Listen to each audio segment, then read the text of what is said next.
जेह दिलवा में रहे राम जी नसीब में काहे ना।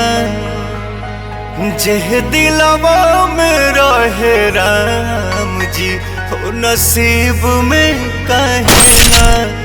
जेकरा ला तोहके पूजनी ओ हमके चाहे ना। जेकरा ला तोहके पूजनी ओ हमके चाहे ना। जेह दिलवा में रहे राम जी नसीब में काहे ना। जेह दिलवा में रहे राम जी नसीब में काहे ना।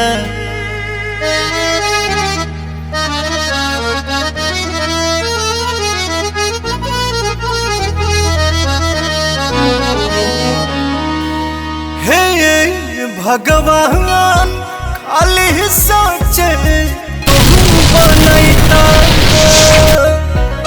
कि यह दुनिया में नहीं झूठ तू ले अइता।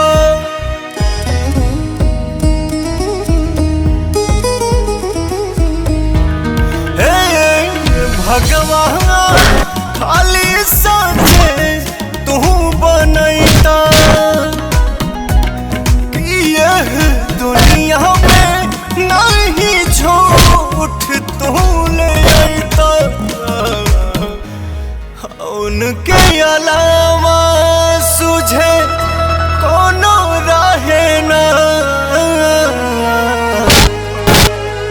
जेह दिलवा में रहे राम जी नसीब में काहे ना।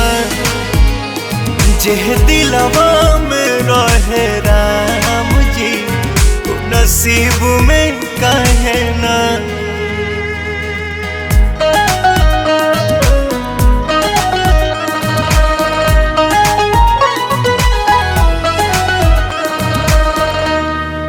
पूछतानी बात हमरा मन में जागल रहे।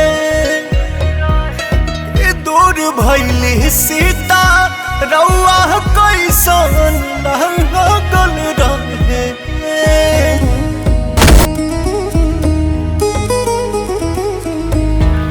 कि पूछतानी बात हमरा मन में जागल रहे।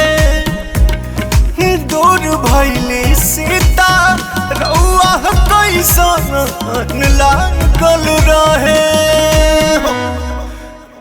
जब पवन मोर को रे जाता है ना। जेह दिलवा में रहे राम जी नसीब में काहे ना। जेह दिलवा में रहे राम जी नसीब में काहे ना। ये तो हिंदी में है, पढ़िए इसमें क्या लिखा है। पाकिस्तान की मिट्टी में इतना दम नहीं जो किसी हिंदुस्तानी को अपनी आगोश में जकड़ सके।